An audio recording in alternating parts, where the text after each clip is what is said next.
Exultet iam angelica turba celorum, exultet. En aquel tiempo los discípulos de Jesús contaron lo que les había pasado por el camino y cómo lo habían reconocido al partir el pan. Estaban hablando de estas cosas cuando Él se presentó en medio de ellos y les dice: paz a vosotros. Pero ellos, aterrorizados y llenos de miedo, creían ver un espíritu. Y Él les dijo: ¿por qué os alarmáis? ¿Por qué surgen dudas en vuestro corazón? Mirad mis manos y mis pies, soy yo en persona. Palpadme y daos cuenta de que un espíritu no tiene carne y huesos como veis que yo tengo. Dicho esto, les mostró las manos y los pies. Pero como no acababan de creer por la alegría y seguían atónitos, les dijo: ¿tenéis ahí algo de comer? Ellos le ofrecieron un trozo de pez asado.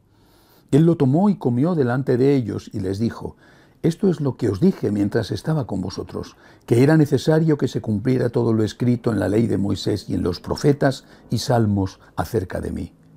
Entonces les abrió el entendimiento para comprender las Escrituras y les dijo: así está escrito, el Mesías padecerá, resucitará de entre los muertos al tercer día y en su nombre se proclamará la conversión para el perdón de los pecados a todos los pueblos, comenzando por Jerusalén. Vosotros sois testigos de esto. Palabra del Señor.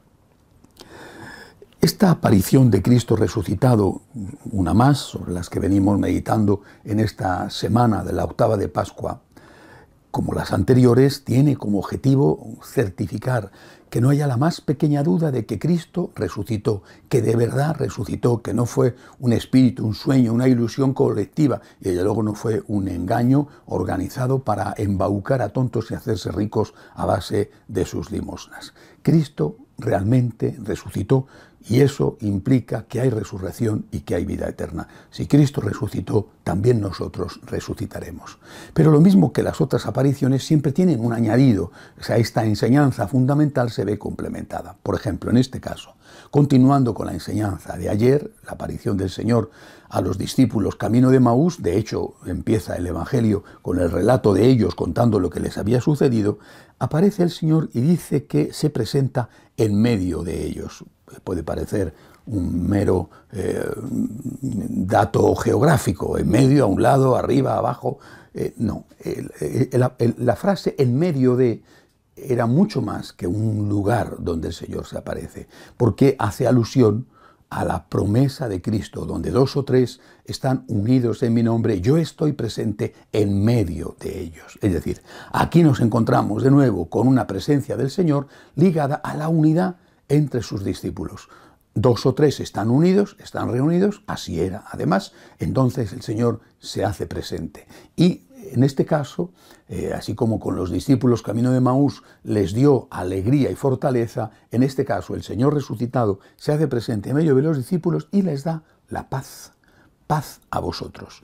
Cristo, la aparición de Cristo resucitado, la presencia de Cristo resucitado es fuente de fortaleza y es fuente de paz. Te da paz, la paz que necesitas cuando estás en medio de la tribulación, en medio de la incertidumbre. El Antiguo Testamento dice: el hermano unido a su hermano es invencible fortaleza. Pues bien, esto es lo que nos está diciendo el Señor. Estate tranquilo, lo que tienes que hacer es buscar la unidad, pedirle al Señor que te dé fortaleza y recuperar la paz y no ponerte nervioso porque no sirve para nada y porque además no merece la pena. Es decir, yo estoy contigo, yo voy a vencer las dificultades. La otra característica de esta aparición del Señor viene al final del texto. Después de haber hecho alusión a lo que estaba escrito en el Antiguo Testamento, queriendo significar con ello que Él era la plenitud de aquello, es decir, que el pueblo de Israel es el pueblo de Dios, que Dios no les ha quitado la promesa, pero que la promesa se ha cumplido, y que la revelación no solamente ha empezado con Jesús, sino que la revelación empezó ya con Abraham, pero ahora esa revelación ha llegado a la plenitud. Después de decir esto, Jesús añade algo muy importante. Voy a volver a leerlo. Así está escrito: el Mesías padecerá, resucitará de entre los muertos al tercer día, y aquí viene lo importante. Y en su nombre, dice Jesús, se proclamará la conversión para el perdón de los pecados a todos los pueblos. Es decir, si no hay conversión, no hay perdón de los pecados. Se tiene, dice Jesús, se proclamará, se predicará la conversión. Hay que predicar la conversión para el perdón de los pecados. No dice Jesús, se predicará el perdón de los pecados, como si, o se regalará el perdón de los pecados, como si el perdón de los pecados fuera algo, una dádiva, un don que el Señor promete a todo el mundo. Dice, se predicará la conversión para el perdón de los pecados. Si no hay conversión, no puede recibir la persona pecadora el perdón de sus pecados. Esto es tan importante que si no lo entendemos bien, se malinterpreta el concepto de misericordia y se malinterpreta hasta el punto de que puede convertirse en una especie de complacencia con el pecado. No te estoy pidiendo que te conviertas, te estoy diciendo que te regalo el perdón. No es esto lo que dice Jesús. Jesús dice, se predicará la conversión para el perdón de los pecados. Hay que convertirse. Eso no significa que no vayas a volver a pecar. Ojalá, pero normalmente no es así. Pero al menos tienes que tener la disposición de salir del pecado. Y si tienes la disposición de salir del pecado, lo que llamamos el propósito de enmienda, el dolor de corazón, es decir, te pesa haber pecado y estás arrepentido y no quieres volver a hacerlo, bueno, pues en ese caso vas a recibir el perdón de tus pecados. Termina este párrafo con una orden que da el Señor.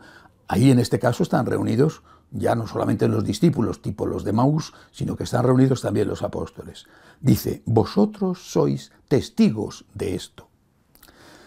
Jesús podía haberles dicho que tenían que ser testigos de otras cosas, pues cosas muy importantes, que tenían que ser testigos, por ejemplo, de la caridad, de ayudar a la gente necesitada, de socorrer a los que no tienen pan, de dedicarse a curar a los enfermos. Bueno, cosas que son además realmente importantes y que la comunidad cristiana tiene el deber de hacer. Pero lo esencial, lo que Cristo resucitado encarga a sus apóstoles es la evangelización.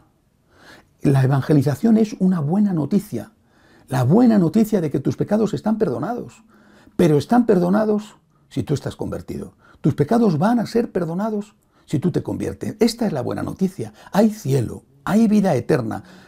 Tú vas a ir al cielo porque el Señor te ha regalado el cielo con su sangre, pero tú tienes que estar convertido. Y esta es la buena noticia y esta es la tarea esencial, imprescindible, que tiene que hacer el evangelizador, el apóstol, el sacerdote, el obispo, el papa. Decir a todos, Dios te ama, Dios quiere salvarte, está deseando salvarte, ha derramado su sangre para salvarte, pero tú tienes que estar convertido. Si esto no lo hacemos y hacemos otras cosas que son buenas, que son necesarias, pero que no son la más importante, estamos incumpliendo el mandato del Señor. Que así sea.